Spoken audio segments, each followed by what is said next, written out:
Regina Daniel, first of all, was fed by her parents. Let me say her mother, because their father was never in the picture. But I will tell you, Regina Daniel, Maya, be disappointed the girl. Why am I saying this? On a high trajectory, on a ga up.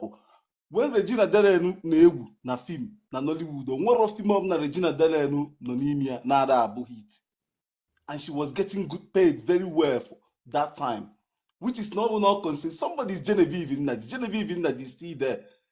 Film called Art, they really know but today. We need Regina no billionaire or anything. You understand? But Regina Daniel, I would call her a kid that time or the Noba Ned Nwoko, because she was maybe 18, and then maybe first hit you with Tabalego.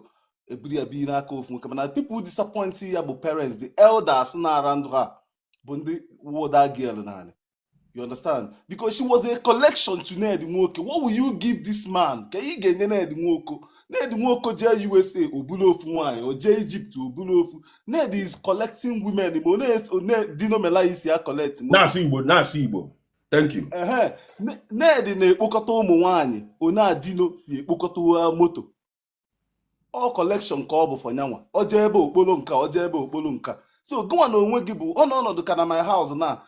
Stuff a man debe mo only ọbụla sọ m mee ya ọsọ m echinche nji color ya tii ya another color onwere ose